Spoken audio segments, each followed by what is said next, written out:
First of all, nais kong i-acknowledge ang mga dati kong kasamahan sa Diosdado P. Macapagal Elementary School kung saan nagsilbi ako ng 9 na taon at sa Cruz Naligas High School ng 1 taon.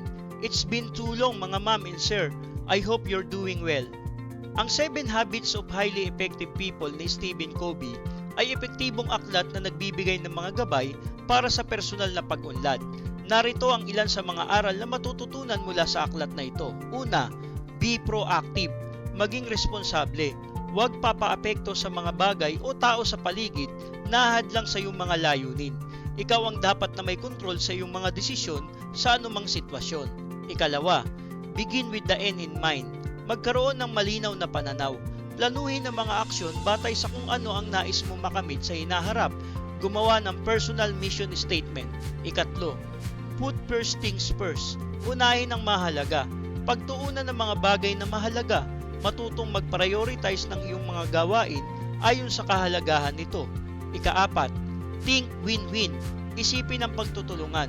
Humanap ng mga solusyon na magbibigay ng benepisyo para sa lahat. Ikalima, seek first to understand, then to be understood. Makinig ng mabuti sa iba bago mo ipahayag ang iyong mga pananaw o ideya. Ang pag-unawa sa pananaw ng iba ay mahalaga sa mabisang komunikasyon at pakikipag-ugnayan. Ika-anim, synergize, pagtutulungan. Makipag-collaborate sa iba para makabuo ng mas malaking resulta. Ang sama-samang pag-iisip at paggawa ay nagbubunga ng mas mataas na kalidad. At ikapito, sharpen the saw. Paunlarin ang mga kakayahan. Regular na maglaan ng oras para sa sarili upang mag-recharge at magpatuloy na mag-improve. Ang 7 Habits of Highly Effective People ay nagbibigay ng konkretong mga hakbang para sa mas matagumpay at makabuluhang buhay.